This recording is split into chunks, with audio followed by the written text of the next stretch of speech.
In the next couple of videos, I'm going to officially end the remedial math course that I've been given here on YouTube. The main reason is that I feel that now you're prepared to go straight into calculus. Now keep in mind that if you don't watch Euclid's Elements, you're still not going to understand calculus.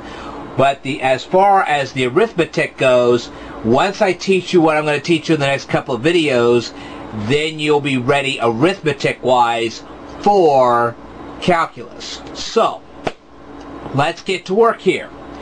We're going to talk about the quadratic formula, and you may have to ask a math teacher to give a little further explanation, but I am going to teach you as much as I can, and then your math teacher will just take right on over. But, you have an equation here, ax squared plus bx plus c equals 0. Now, these a, b, and c right here are numerical coefficients. And do you remember me talking to you about that in a previous video? If you don't, go back to it. Learn what a numerical coefficient is, then come back to this. But if you do know what a numerical coefficient is, then we can get back into this. Alright, we have ax squared plus bx plus c equals 0. Now the first thing we're going to do is we're going to subtract c from both sides of this equation. So now you'll have ax squared plus bx equaling negative c. Now I presume you remember how to deal with negative numbers, so there you go. If you don't, you can go back to one of my previous videos and learn. Now, the next thing we're going to do, as you'll see here, we have x squared plus b over a x equaling negative c over a. What we have done here is we have divided all three of these terms by the letter a. Okay? And so now you have x squared plus b being the numerator, a being the denominator, b over ax equaling negative c over a. Now, the next thing we're going to do is we're going to create a number. Alright? And this number could be 2, 5, 7, doesn't matter. But we're going to actually use variables instead of real numbers to create this number. Now, this is a number that we don't know. Okay?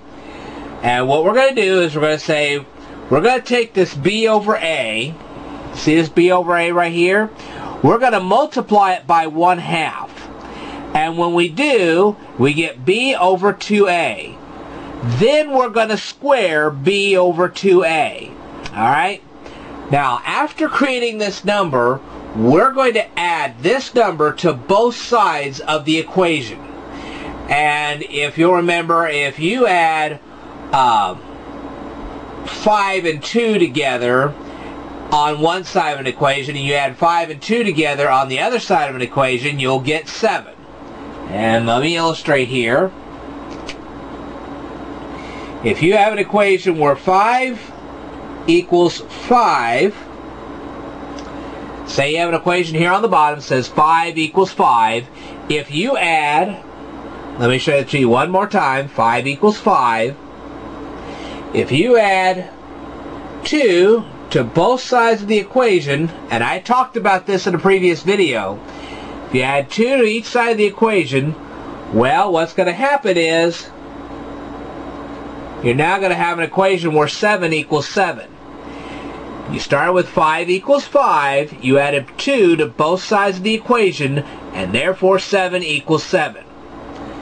But that has very little to do with what we're going to do now.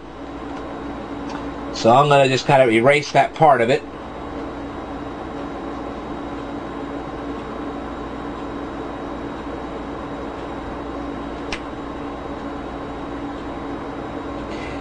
Alright. Let's go on here. You see how we have b over 2a squared here? We are actually adding this to this side of the equation, and we're going to add this to this side of the equation. So we're adding actually the same amount here, which is the b over 2a squared, to both sides of this equation. So now you have x squared plus b over ax plus b over 2a squared. And on this side of the equation, you have negative c over a plus b over 2a squared. All right. I don't know whether you noticed it or not, but this is a perfect square trinomial. And what that means is that if you were to take, and I'm going to show you here,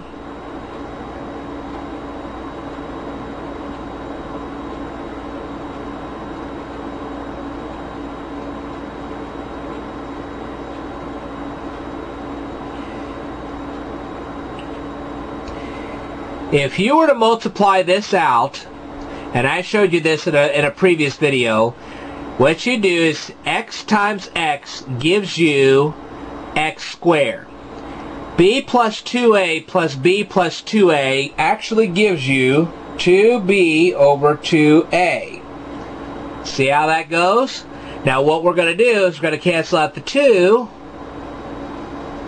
like that, and we get b over a. So that's how we got this second term, b over ax.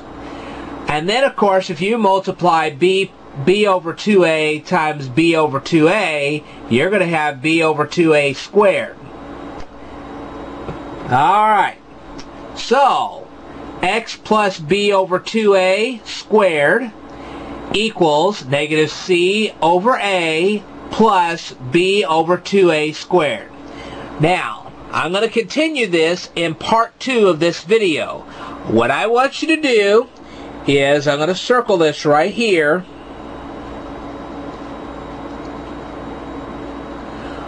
I want you to write this part down. See all this? I want you to write it right now. I want you to write this whole thing right now. And the reason why is because I'm going to continue this in part 2 from here. Alright, so write that equation down and I will continue this in my next video. Stay tuned.